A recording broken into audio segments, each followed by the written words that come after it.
Ongole parliament seat గెలుపునకు పశ్చిమ ప్రాంతం ప్రధాన ఆయువుపట్టుగా మారింది. వైసీపీ, టీడీపీలు దీనిపైనే ప్రత్యేక ఫోకస్ పెట్టాయి. రెండు పార్టీల ఎంపీ అభ్యర్థులు పశ్చిమ నియోజకవర్గాలపైనే దృష్టి సారించాయి. ఇప్పటివరకు వైసీపీకి ఆ నియోజకవర్గాలపై స్పష్టమైన ఆధిపత్యం ఉంది. ఈసారి తెలుగుదేశం కూడా అక్కడ పాగా వేసేందుకు స్కెచ్ రెడీ చేసింది.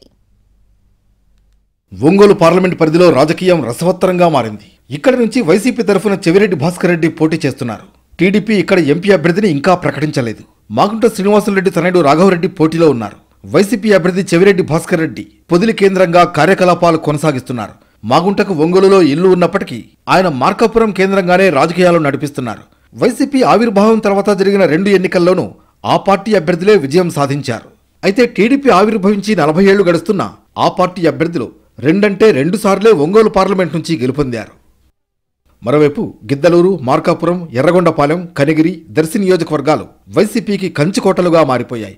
వైసీపీ ఆవిర్భావం తర్వాత జరిగిన 2014, 2019 ఎన్నికల్లో గిద్దలూరు, మార్కాపురం, ఎర్రగొండపాలెం 3 నియోజకవర్గాల్లో వైసీపీ అభ్యర్థులు భారీ మెజార్టీలు సొంతం చేసుకున్నారు.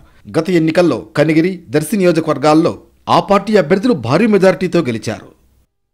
పశ్చిమ ప్రాంతంపై పట్టు నిలుపుకునేందుకు వైసీపీ అభ్యర్థి చెవిరెడ్డి భాస్కర్ రెడ్డి ప్రయత్నాలు చేసుకుంటున్నారు. తమ ఎన్నికల టీం మొత్తాన్ని అక్కడి నుంచే పనిలోకి దింపారు. ఈ 5 నియోజకవర్గాల్లో పట్టు నిలుపుకోవడానికి పావులు కదుపుతున్నారు. మరోవైపు ఎంపీ మాగుంట కూడా వైసీపీ నుంచి టీడీపీలోకి వచ్చిన నేత కావడంతో పశ్చిమ ప్రాంతంలో వైసీపీ బలమేంటో ఆయనకు ప్రత్యక్షంగా తెలుసు. పశ్చిమ ప్రాంతంలో అత్యధికంగా రెడ్డి సామాజిక వర్గ ఓటర్లున్నారు. తెలుగుదేశం పార్టీ గిద్దలూరు, మార్కాపురం, కనిగిరి నియోజకవర్గాల్లో అదే సామాజిక వర్గ నేతల్ని పోటీలో ఉంచింది. దీంతో వైసీపీకి వన్ సైడ్ పోలవుతాయని భావిస్తున్న రెడ్డి సామాజిక వర్గ ఓటర్లను ప్రభావితం చేయవచ్చని టీడీపీ అంచనా వేస్తోంది. ఇక బీజేపీ, జనసేన బలాన్ని కలుపుకుని టీడీపీ పోటీకి సిద్ధమవుతోంది. వైసీపీ కూడా పులివెందుల నుంచి ప్రారంభం కానున్న సీఎం జగన్ బస్సు యాత్రను పశ్చిమ ప్రాంతంలోని అన్ని నియోజకవర్గాలను టచ్ చేసేలా ఆ పార్టీ నేతలు కూడా రూట్ ప్లాన్ సిద్ధం చేస్తున్నారు. మొత్తం మీద వైసీపీ అభ్యర్థి చెవిరెడ్డి భాస్కర్ రెడ్డి, టీడీపీ అభ్యర్థి మాగుంట రాఘవరెడ్డి లేదా మాగుంట శ్రీనివాసులు రెడ్డిలు రెడ్డి సామాజిక వర్గ నేతలే కావడంతో ఎవరికి ఏ మేరకు లాభిస్తుందనేది తెలియాల్సి ఉంది. ఈసారి ఒంగోలు పార్లమెంట్ ఓటర్లు ఎవరికి పట్టం కడతారో తెలియాలంటే వేచి చూడాలి.